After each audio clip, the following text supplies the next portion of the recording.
Halo teman-teman, selamat datang di Sumber Artikel. Kali ini di episode 48, wanita miskin bertemu presidir tampan.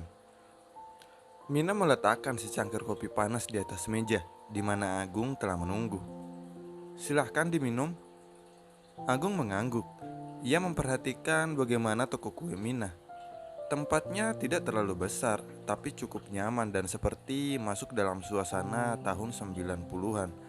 Karena banyak sekali kue tradisional berjajar rapi di balik lemari kaca. Jadi, mengapa kamu bersembunyi? Mina menunduk. Seketika ia merasa takut mengingat akan ancaman Kania dulu.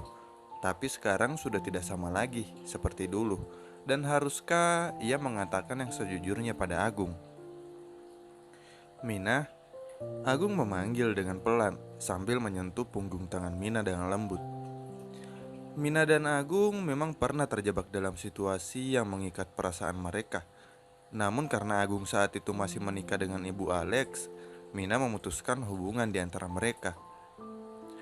Mereka sudah cukup tua saat ini. Hubungan asmara sudah tidak lagi penting.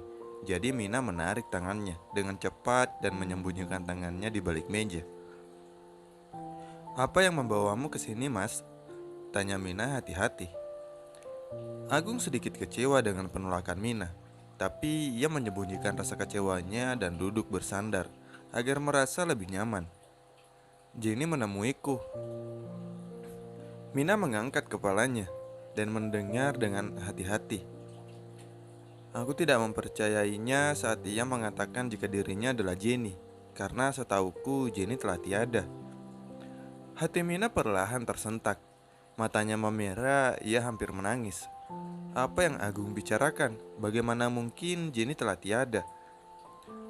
Terjadi sebuah kebakaran besar 6 tahun yang lalu. Jaden dan Jenny menjadi korban kebakaran dan meninggal di lokasi kejadian. Apa maksudmu? Jenny dan Jaden baik-baik saja bersamaku selama ini. Kan ia hanya menyuruhku membawa mereka pergi agar ia tidak menyakiti Jenny dan Jaden. Ucap Mina tidak terima. Ia berteriak dan mulai meneteskan air matanya karena begitu emosional. Tenanglah Mina, aku rasa Kania yang mengatur semua ini. Membuat Jenny dan Jaden seolah telah tiada agar dapat menguasai harta mereka. Mina kembali meneteskan air matanya. Ia pernah melihat pemeran antagonis di dalam sebuah drama, tapi ia tidak pernah percaya jika ada orang jahat di dunia nyata. Tapi mendengar apa yang diucapkan Agung membuat semua yang dipikirkannya salah selama ini. Bagaimana mungkin seorang memalsukan kematian orang lain seperti itu? Dan orang itu adalah Kania, adiknya sendiri. Maafkan aku tidak mencari tahu lebih dalam tentang kasus kebakaran itu. Aku terlalu syok hingga tidak mampu berpikir jernih dan membuat kalian hidup menderita selama ini. Lantas, apa yang harus kita lakukan sekarang? Agung menarik napas. Ia menyeruput kopinya dan kembali menopang tangannya. Akan sulit bagi Jenny dan Jaden untuk muncul tiba-tiba dan mengaku jika mereka adalah ahli waris dari grup Wings. Kania pasti tidak akan membiarkannya begitu saja. Untuk membalas semua perbuatan Kania, kita harus memiliki strategi yang matang. Mina mendengarkan dengan seksama. Rahayu memiliki saudara laki-laki. Mereka berpisah sejak kecil dan setauku ia menetap di Beijing. Tapi aku sudah lama sekali tidak mendengar kabarnya. Jika kita menemukannya, kita bisa menyuruh Jenny dan Jaden melakukan tes DNA sebagai bukti jika mereka masih hidup. Maka kita dapat menuntut Kania sekaligus membongkar kasus kematian palsu yang terjadi 6 tahun yang lalu. Mina menunjukkan senyumnya. Akhirnya ada jalan keadilan untuk Jenny dan Jaden.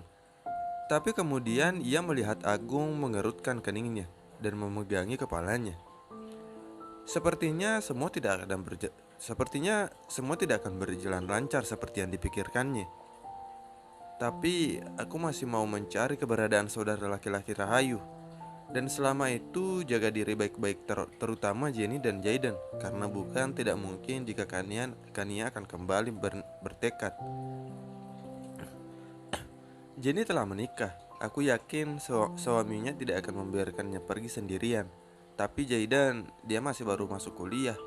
Bagaimana jika mereka menyakiti Jaidanku? Mina memegangi dadanya, yang terasa sesak membayangkan jika Jaidan mengalami hal buruk, membuat hatinya terasa sakit. Aku Aku akan baik-baik saja, Bi. Aku akan menjaga diriku. Dan selama menunggu Paman Agung menemukan saudara Mama, aku akan berhati-hati. Jaden yang sejak tadi telah kembali akhirnya angkat suara. Ia sejak tadi menunggu dan mendengarkan apa yang bibinya dan pria berambut itu bicarakan. Dan ternyata mereka tengah berbicara tentang cara merebut kembali haknya. Jaden sangat senang sekali, sekaligus khawatir. Karena Agung bersedia membantunya, tapi khawatir akan kegagalan yang mungkin mereka terima dan bahaya yang mengancam mereka. Jenny membuka baju pasien yang Andreas kenakan dengan hati-hati. Tangan kiri Andreas hingga bahu dan juga punggungnya masih terbalut perban, membuatnya merasa sedih. "Apa sakit, Mas?"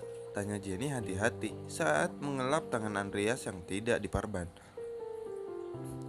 "Kamu tahu, Mas jadi ingin selalu tetap seperti ini agar kamu dapat merawat Mas seperti ini terus."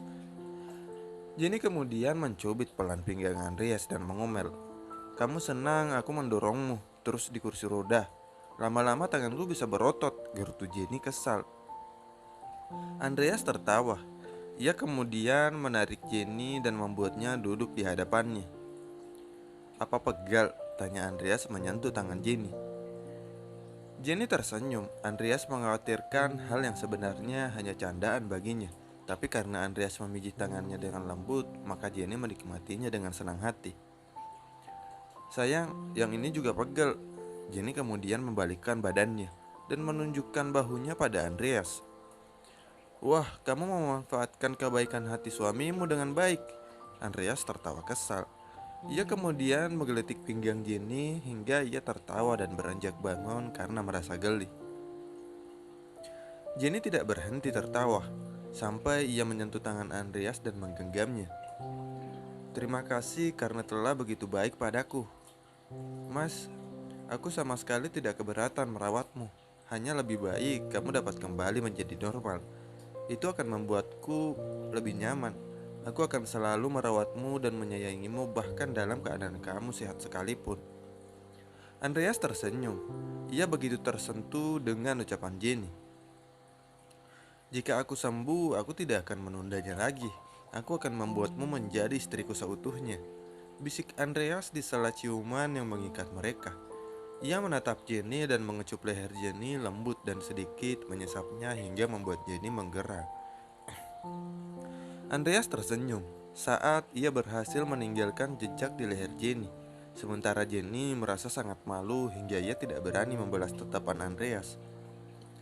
"Aku sudah tidak sabar," bisik Andreas. Jenny kembali tersenyum malu dan memberanikan diri untuk mengangkat wajahnya dan menatap Andreas malu-malu. "Kamu harus sabar, tapi aku tetap boleh menciummu meskipun aku belum sembuh kan?" "Tentu saja," jawab Jenny berbisik. "Kamu bisa menciumku kapanpun kamu ingin. Dan aku berharap jika kamu menciumku lebih dulu sekarang." Maya tertawa pelan, tapi tangannya mulai merapikan rambut Andreas dan mendekatkan wajahnya. "Aku tidak pandai berciuman," bisik Jenny saat jarak di antara mereka nyaris tidak ada. "Apa begini caranya?"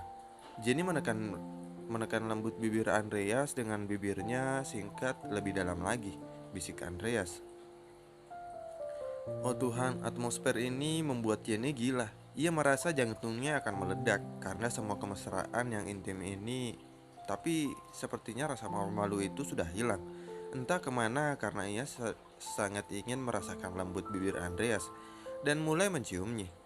Menyesapnya dalam sambil memegangi wajah Andreas dengan kedua tangannya agar ia dapat menguasai sepenuhnya bibir Andreas hingga menyatukan lidah mereka sementara Andreas membiarkan Jenny melakukan apapun diinginkannya sampai akhirnya Jenny melepaskan bibirnya. Jenny tersenyum malu-malu. Apalagi saat Andreas menyeka sisi salipannya di permukaan bibir Jenny yang basah. Manis sekali, puji Andreas membuat Jenny kembali tersipu. Pandangan Jenny teralihkan ketika anting itu terlihat cocok untuk Andreas. Anting ini aku lebih suka berada di telingamu, seakan aku selalu bersamamu. Aku telah jatuh cinta padamu, Mas. Tapi simpanlah anting ini sebagai tanda hatiku untukmu. Andreas tersenyum. Ia membelai rambut Jenny dan menyisipkannya di sela telinganya. Lalu ini adalah hatiku. Andreas menyentuh anting Jenny, dan Jenny mengangguk tanda setuju.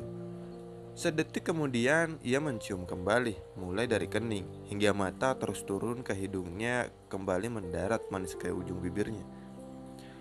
Menyesapnya dan menggigitnya dengan pelan.